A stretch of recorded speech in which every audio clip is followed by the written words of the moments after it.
911, what is your emergency? I just shot my girlfriend and her son for attacking me. You just shot him? Both of them. Are you sure they're both dead? Dad, I was trying to tell y'all to come and get me. Then they started hitting me, so I shot. Oh, snap! I put the gun on the floor. Tell them to hurry. Tell them to hurry up. Tyrone, we need you to breathe for us. We're gonna get through this.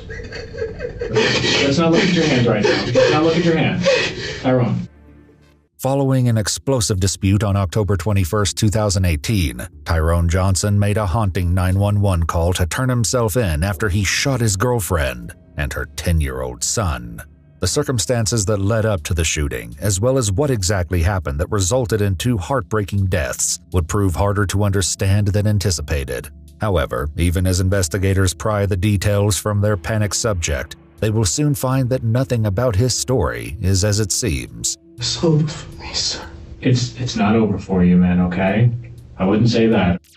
At 6:45 p.m. on October 21, 2018, the calm Sunday atmosphere is shattered when a 911 call is made from an apartment in East Tampa, Florida. While the panicked caller quickly confesses to shooting two people, the rest of what they say is almost indecipherable given their hysteria.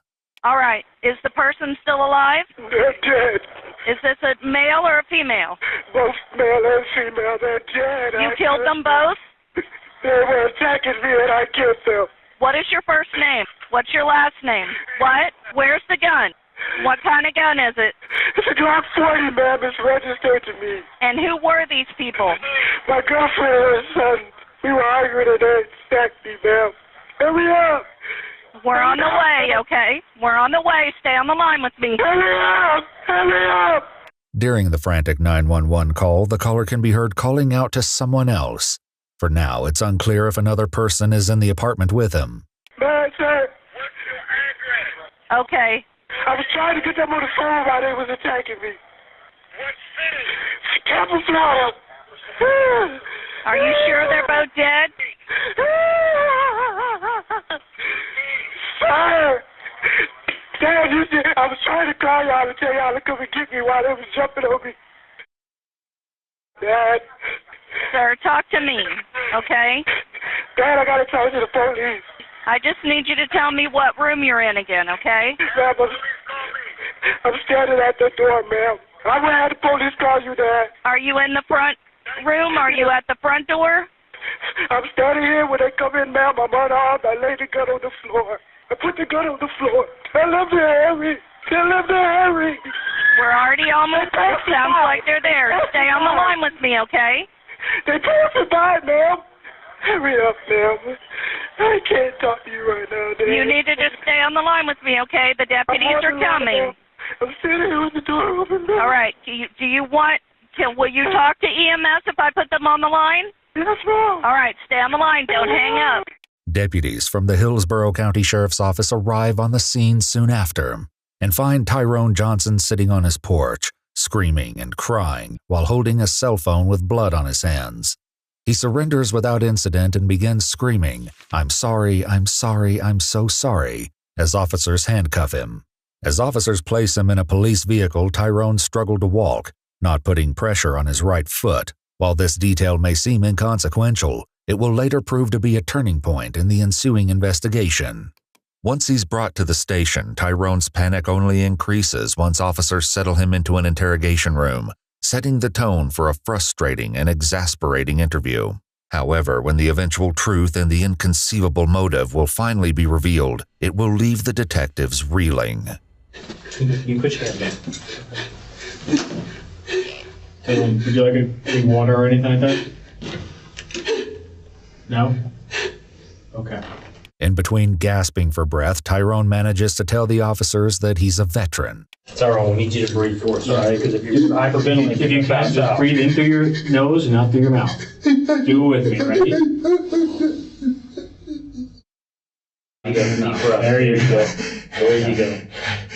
Just breathe now. The detective's calming words only help for so long. We're going to get through this, okay? We're going to get through this. We are. Just breathe for me. You sure you want a glass of water or something like that? Water? You want water? Okay. We can do that for you. Continuing to hyperventilate, Tyrone manages to tell the detective he's 42 years old, was in the Marines for 10 years, and that he'd been homeless at some point. While he doesn't expand on this last detail, Tyrone's previous employer spoke with police, giving some insight into his background. A year prior to this incident, he'd worked at the Office of the Attorney General as a paralegal for 6 months until September 2017. His employer mentions that during this time working with them and after, he struggled to find steady housing.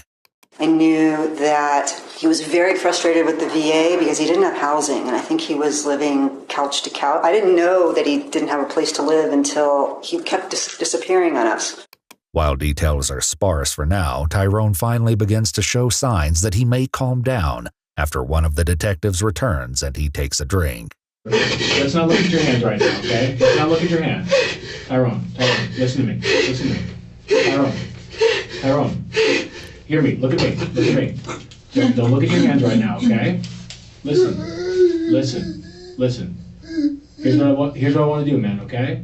My name's Joe, okay? I'm a detective at the sheriff's office, okay? This is Dave. He's my partner, okay? All we want to do is make sure that you're okay right now, okay? Are you hurt? I was trying to leave. Okay. Well, we're going to get to that, man. But listen, right now, I want to talk about Tyrone for a second, okay? After guiding Tyrone through more breathing exercises, he finally can begin to speak to the detectives. Do you know where you are right now, Tyrone? Where are you? Jail. You're not in jail. You're not in jail. Okay? You're over at you're at a police station, okay? You're at the sheriff's office in one of our interview rooms, okay? Do you understand that? Okay. All right. Listen, man, I do want to get to what happened tonight, okay? There's a couple of things I want to go over first, okay, to make sure that you're okay. Are you hurt or injured right now? Just my leg, sir. Just your leg? What happened there? I had surgery 3 weeks ago. You had surgery 3 weeks ago? Yes. Okay. What was it for? War injury. A war injury? Yes. Okay. What happened? I got crushed by a howitzer base plate, sir. Oh. Okay. Tyrone also manages to share that he moved from South Carolina to Florida in order to be with his girlfriend, Stephanie Willis. Now that he's calmed down enough that they can understand him, the detective proceeds to read him his Miranda rights. Tyrone, I want to, before we get into what we got to go into tonight, okay? I want to talk to you about what happened, okay? Because right now, myself and Dave are going to be the people who want to listen to you, okay? Tyrone agrees to speak with them and signs his rights. Please note that the police department has made redactions to the interrogation footage, including Stephanie's name. Can you tell me what happened tonight? I cooked. We had dinner. You had dinner?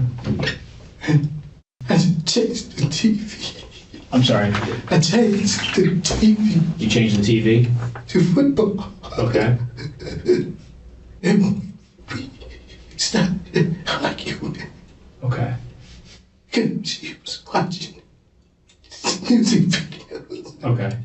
This answer about what incited their argument will later reveal the shocking truth behind a sinister secret that Tyrone is hiding.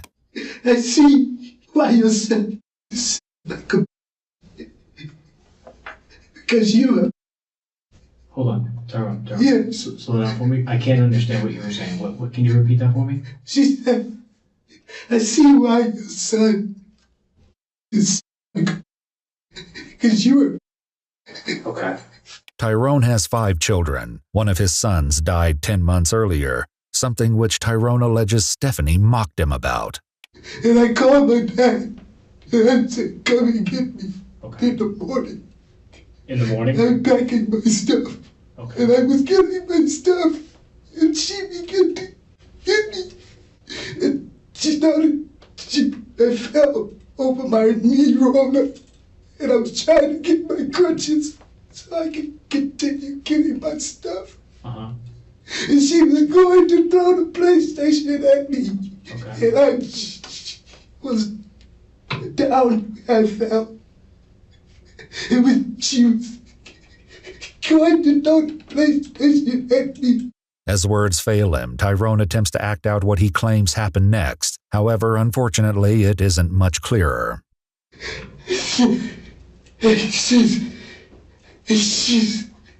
was trying to... I know you were, Tyrone. I know you were. Given how jumbled and hard to follow Tyrone's story is so far, the detective tries to find something they can verify. What room were you in when this happened? In the master bedroom. The master bedroom? Yeah. Okay. Yeah. What the officers don't know yet is that this seemingly insignificant detail is actually crucial to understanding the truth of what really happened. You were down on your knee? I was on my knee roller trying to get my bag. Knee roller. Your knee roller. Oh, I'm sorry. Like one of those things with, to help you walk? Yeah. Okay. Now I understand. Okay. And she pushed me off. She pushed you off of it? Yeah, I was trying to get my crutches. Okay. He picks up the story after he called his father using Facebook Messenger. And he said, what? And then I kept asking her to stop. And when she was throwing the PlayStation, I just started. How many times did you fire, Tyrone? You don't know? I just get... Okay. Where was her son? Stephanie's 10-year-old son, Ricky, lived in the apartment with her and Tyrone. He wasn't Tyrone's biological son. Tyrone had briefly mentioned Ricky in his hysterical 911 call. Sir, talk to me. How old is the son? You killed... They were jumping on me, ma'am. Ricky was known by most of his neighbors as a happy and kind young man who often offered to help them and take out their trash.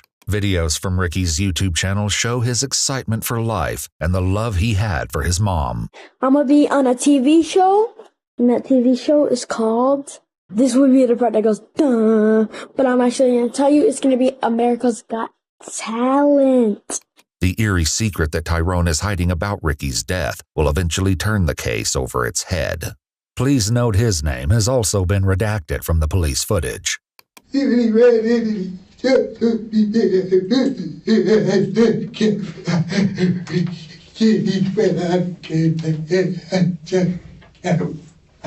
He went out and then he came back in? Was he hit the first time or did he... I don't know. I just get...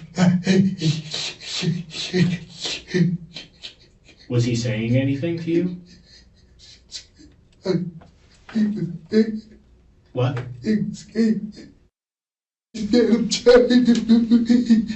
What was he saying? You heard? You heard my mommy? Hold on, Tyrone. I'm just trying to understand you. Just calm down. Did he say you hurt my mommy? Is that what he said? Yes? Once again, Tyrone falls into unintelligible hysterics. Tyrone, man, this is, I'm sorry, man. I'm sorry.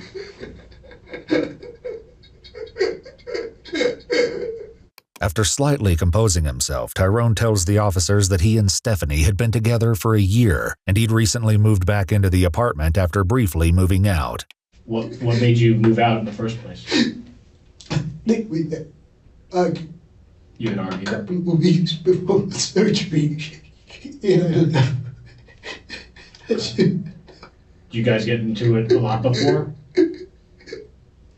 On arguments?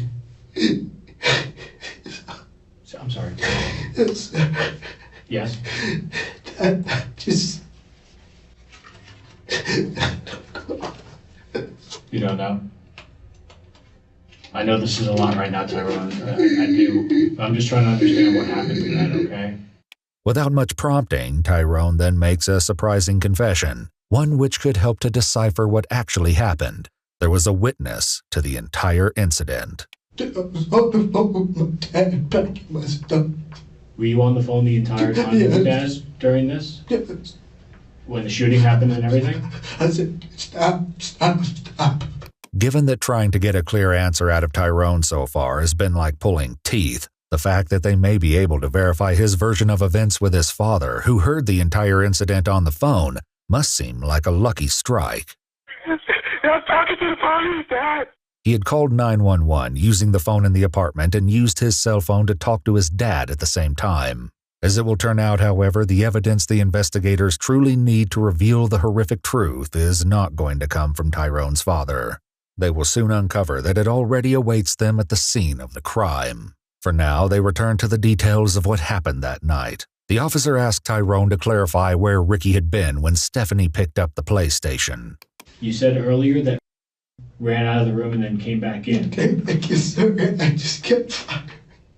When he came up to you, did he hurt you at all? He was just always hurt. I pushed him. He was just on you, and you pointed to your left side. Yes, sir. Okay, and you just pushed him off him. Yes. How big is? He's Do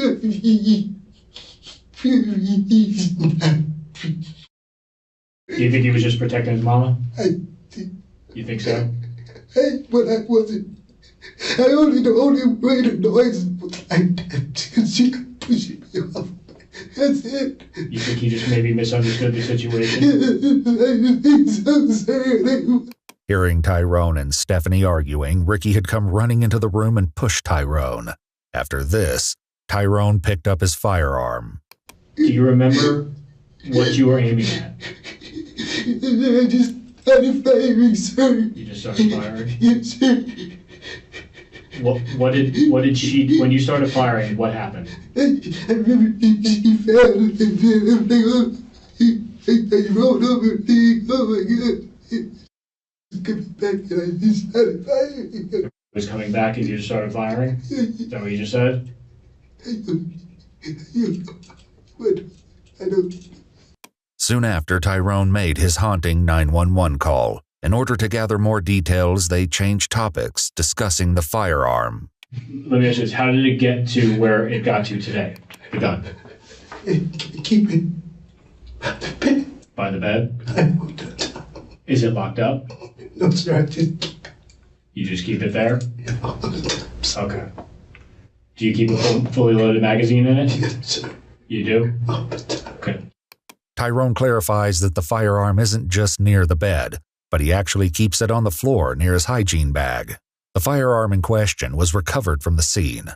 Just as he claimed in his 911 call, it was found in front of the TV, along with an open folding knife. Tyrone had actually mentioned this knife in his 911 call. I put my knife and everything on the floor. You had a knife too? No, ma'am, it was in my pocket. I just took it out. I'm unarmed. Hurry up. And when you fell today, you fell near that? Yes. Okay. Did you say anything when you picked it up, or what happened? I didn't say anything. When the detectives try to dive into Tyrone's background with Stephanie, he explains that they'd met initially in childhood in North Carolina. However, just as the detectives are making progress, this topic suddenly sends Tyrone back into hysterics. Let's not look at our hands right now. Let's not look at our hands right now, Tyrone. Tyrone, listen to me. Look at me. Look at me. Don't look at your hands. Put your hands down. Put your hands down. Okay? All right, listen to me. Let's calm down. I know you didn't mean it, okay? I know. Tyrone, sometimes I get it. I know we snap, okay? I know. Despite the detectives' efforts, Tyrone doesn't calm down. What? After more breathing exercises, the other detective takes a crack at Tyrone. This is really tough for you right now, okay? I'm having a little bit of a difficulty understanding you. So I need you to take a couple big deep breaths because I want to be able to understand your answers to the questions I'm going to ask you, okay? I understand you're upset, all right? Once again, they try to clarify what happened with Ricky, as he will prove to be the key to understanding the bone-chilling events of the night. While previously claiming he didn't say anything to Stephanie or Ricky, Tyrone suddenly changes his tune. So you're on the ground, and she's yelling at you, and what? He's in there too, and I'm telling him I'm not doing anything to your mom. Okay. She pushed me off my road. I'm trying to leave, and he was on this shoulder, and I pushed him off. When you say he's on that shoulder, what is he doing like, to you? what are you doing to my mom? And I told her I'm not doing anything to your mom. Is he hitting you? No, sir, he was just on my shoulder asking me, what am I doing to his mom?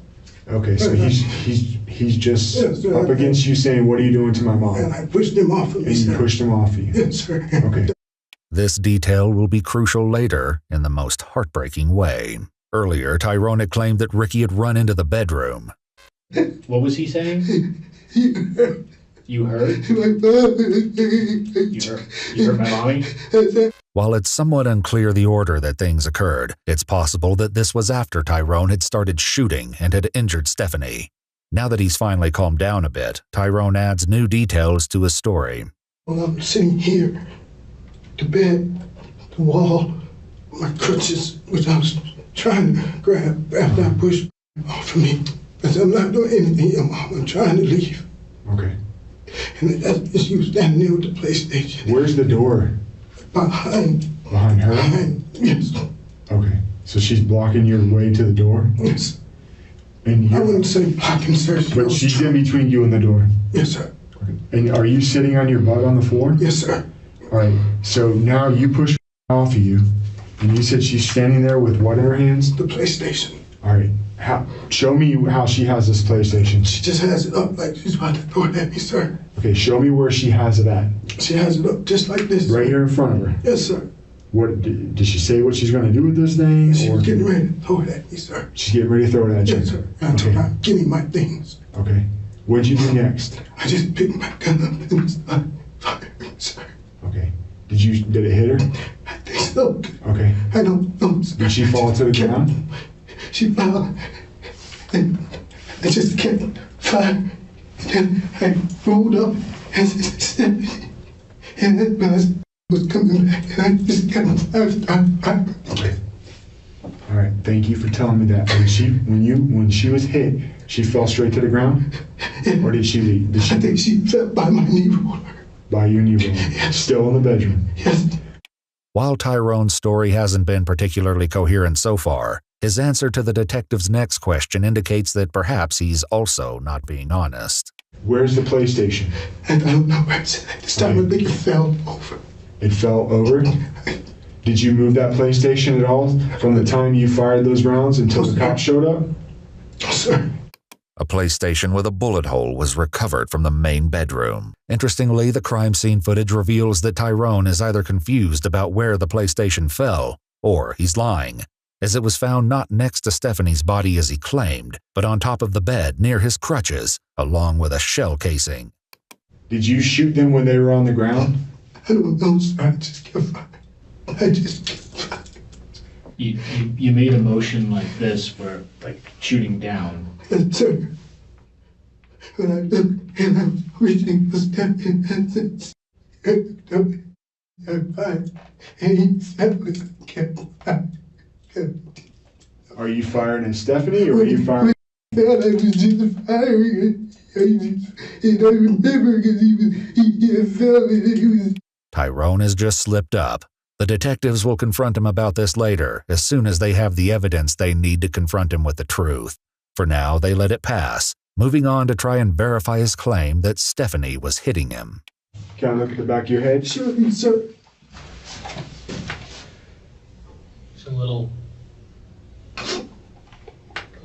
minor.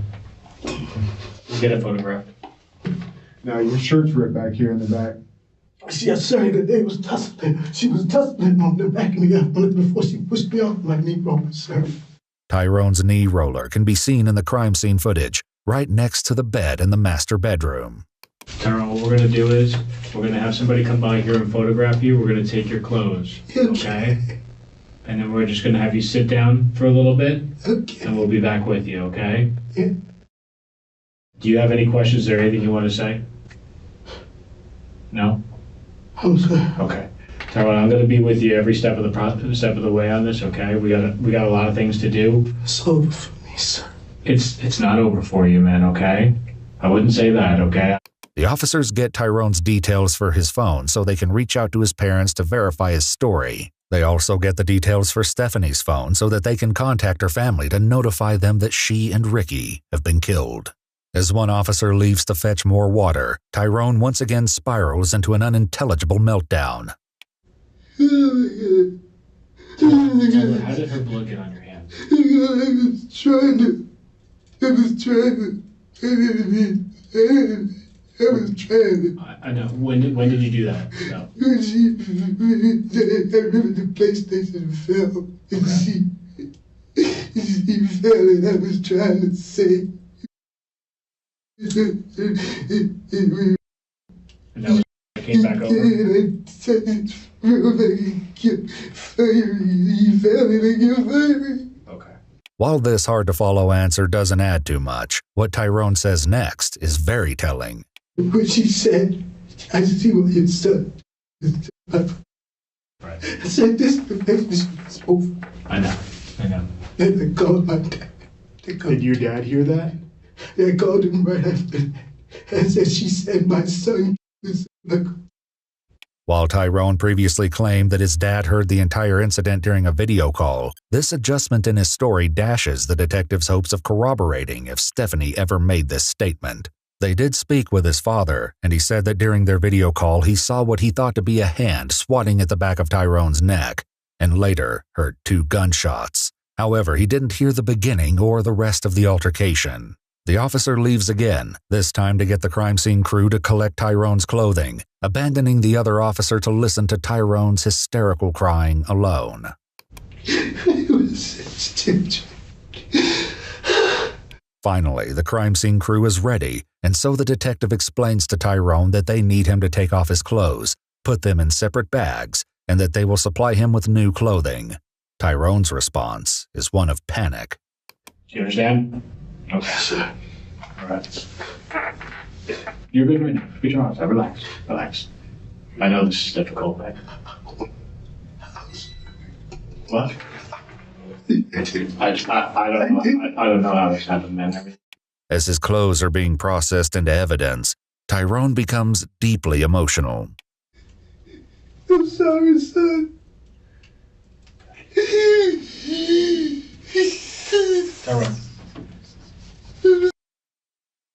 Tyrone, I just got a question for you. When you came back into the room, were you scared of him? No, sir.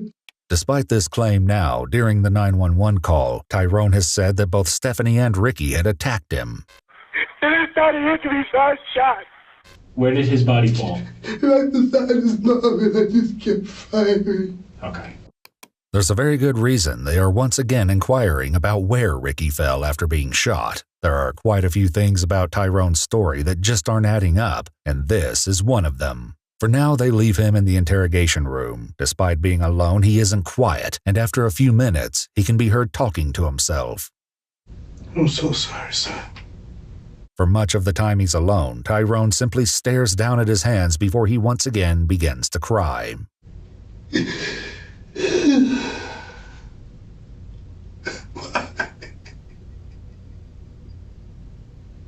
Throughout the interview so far, it's been clear that Tyrone's injured foot and subsequent limited mobility are central to the events of the night, though perhaps not exactly in the way investigators may currently believe. Tyrone's previous employer supplied some interesting background about his injury.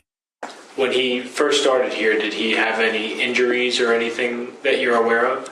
If I was aware of an injury, and I don't remember because it was over a year ago that I did the interview, he had no... Physically, visually, I did not notice any injury. He was not walking with a cane. He was not limping.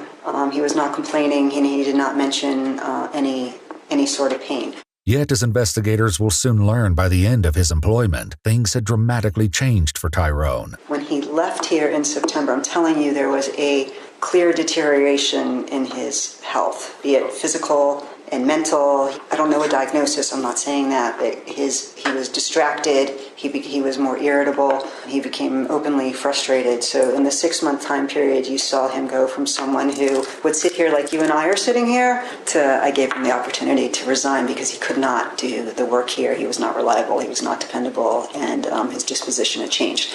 She also mentioned that Tyrone was using a cane the last time she saw him. As a result, I had contacted my HR director. I was really worried. I was worried, and I even said this to them, like, I'm really scared he's in a hotel room somewhere or somewhere dead. It seems that Tyrone had started on a downward spiral a year ago, but no one could have imagined just how far he would fall. or the fact that he would take 2 lives with him. When the detectives return to the interrogation room, they have the evidence they need to confront Tyrone about the undeniable discrepancies in his story. I just talked to one of my partners over at the scene over there.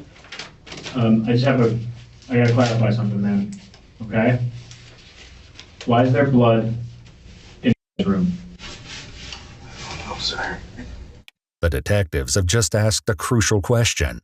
They found blood in Ricky's bedroom, but so far Tyrone has been adamant that the entire incident took place in the master bedroom. Even during the 911 call, he made a similar statement. Sir, where are they in the house? Laying on the floor, man, running up. What room are they in? In the master bedroom, man. I'm standing right here. Footage from the crime scene reveals that this, at least, is true. Both bodies were found lying directly next to each other near the door of the master bedroom. The other side of this is Tyrone's a cold-blooded murderer who killed a child tonight. No, sir. Okay. Then why is there blood and shell casings in his room? I don't know, sir. I didn't mean to kill nobody. Okay. Despite Tyrone's adamance, the crime scene paints a very different and horrifying picture. Droplets of blood can be seen on the carpet leading into Ricky's room. As well, a shell casing is found lying next to one of Ricky's toy action figures, along with spots of blood and bullet holes on the wall over his bed. Back in the interrogation, they hit Tyrone with the truth of what the crime scene suggests. But understand, there's also evidence to show that the young man was more than likely trying to get away from you. There's blood on the bottom of his socks, okay? There's blood in his bedroom. Not only was blood found in Ricky's room, but a projectile actually passed through his wall and entered the neighboring apartment. Police located a hole in the wall behind the neighbor's bed, and one of the residents remembered picking up something off of the floor. Not realizing that it was a spent projectile, they tossed it into the trash where it was later retrieved from. What it appears is the body was moved. Did you move that body? No, sir. Tyrone, remember? Yes, sir. Tragic mistake? Cold-blooded murderer. I'm not a murderer, sir. Okay. Did you move that body? No, sir. Did you move anybody? No, sir.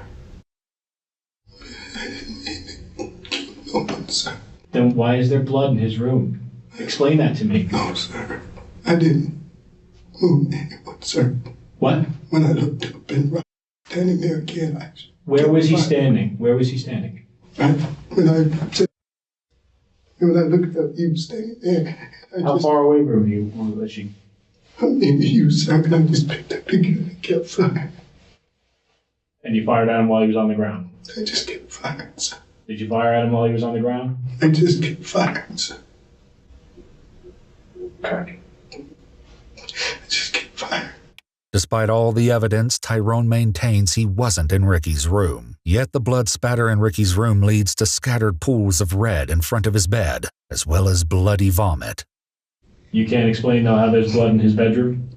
I didn't kill nobody in his bedroom, sir. I didn't move his body, sir. How did his body get there, Mac? And he looked up and he was there and I kept firing, sir. Still attempting to get something out of Tyrone that can explain the evidence, the detective poses a different version of events. Or do you want Tyrone is manipulating everything, and he murdered his girlfriend, and then he chased her 10-year-old son throughout the house, killed him, Sir. And then dumped his body next to the mother? I can't chase anyone. Okay. Despite this claim in a video taken on October 19th, only 2 days before the shooting, Tyrone can be seen in the background of a clip Ricky filmed, standing just behind his shoulder. Tyrone is wearing the same green shirt from earlier in his interrogation, and significantly, he can be seen standing and walking without any issue at all. Most heartbreaking of all, the evidence in Ricky's room suggests that the detective is correct. Not only does it appear that Ricky ran into this room to try and escape from Tyrone, but blood was found under his bed as he attempted to hide from him, getting blood on his toys in the process. This revelation also indicates that Tyrone's earlier slip-up hinted at the chilling truth. Did you shoot them when they were on the ground? I don't know, sir. I just kept firing. You made a motion like this, where like shooting down. Yes, sir. It appears that Tyrone may have accidentally revealed that he shot at Ricky while he was on the ground in his bedroom, potentially while he was attempting to hide under his bed. In a heartbreaking clip from one of Ricky's YouTube videos, he can be seen hiding under his bed because of a thunderstorm. Thunder in Florida. Lightning. Oh, snap! Well, there are 2 people dead tonight. Okay? I want to show you a picture.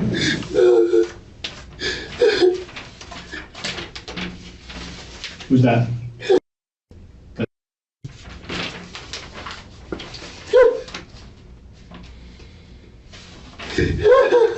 Spell her son's name for me. I swear to God. I always. Is it? I always call. You always call her? You don't know her kid's name? Or Hero. Or Hero? That what his nickname was, Hero?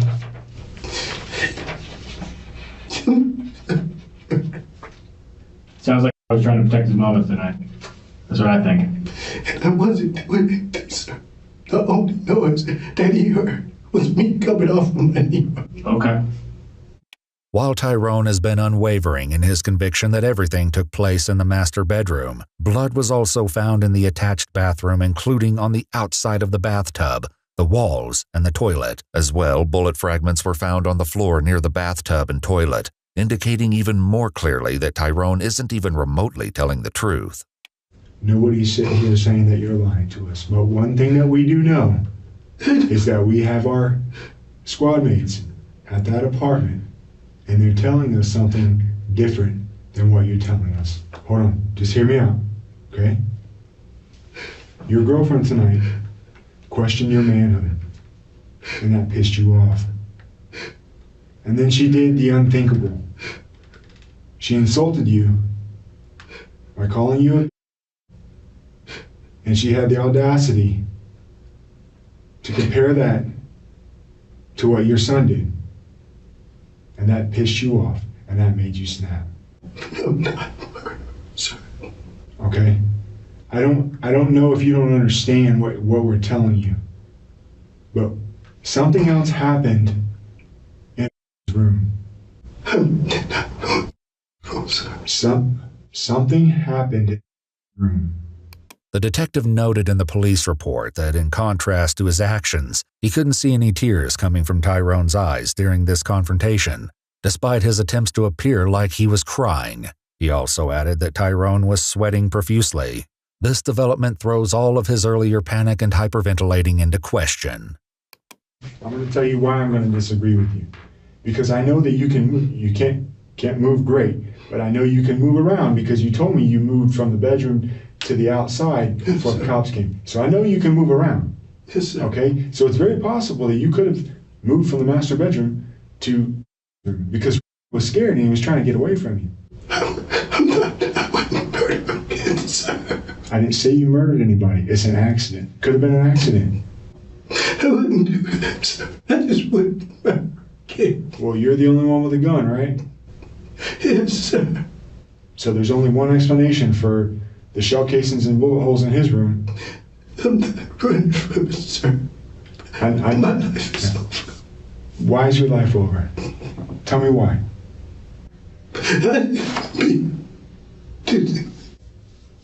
I was just trying to leave. Why is your life over? And I made a terrible mistake. You made a terrible, terrible mistake. And what was that mistake? You said they died. And I tried to call for it.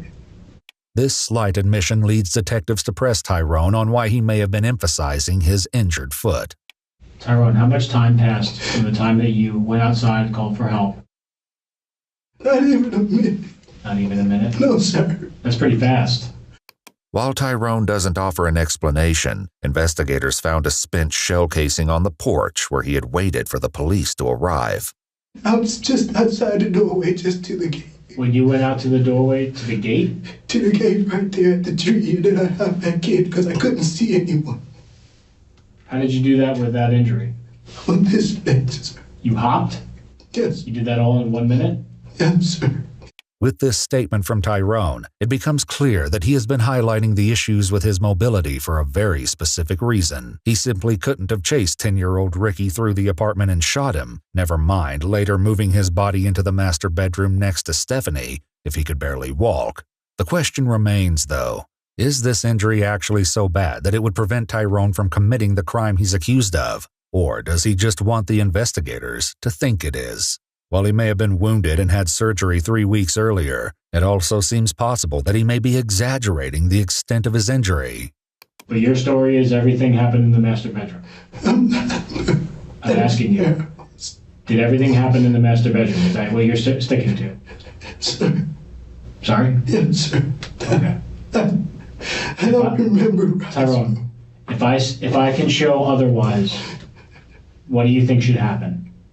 My life is over, sir. What do you think should happen? I don't know what you mean, sir. If I can show that what you're telling me doesn't make sense, Yes, sir. what do you think should happen? I'm going to prison, sir, anyway.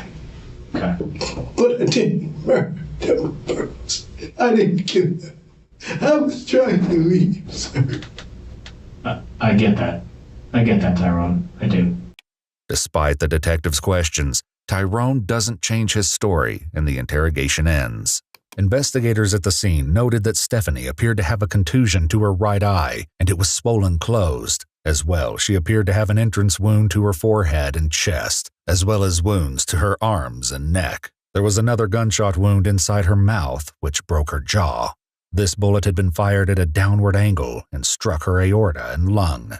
An autopsy revealed that Ricky had multiple gunshot wounds throughout his body, including his arm, skull, jaw, and neck, multiple wounds on his shoulders and his wrist. His right lung had a contusion and a projectile was embedded in his right femur. There's evidence that some of the wounds were close range, and horrifically, none of the injuries were inflicted post-mortem. Yeah, step up for me. All right. It's all right. You have to kill me. Well, I don't want you to fall. Tyrone Johnson was found guilty of murder in the first degree, murder in the second degree, and aggravated child abuse. He was sentenced to death for the murders of Stephanie and Ricky Willis. It still remains unclear why Tyrone killed Stephanie and Ricky, and if changing the TV and Stephanie's alleged comments were all just another part of his elaborate lies.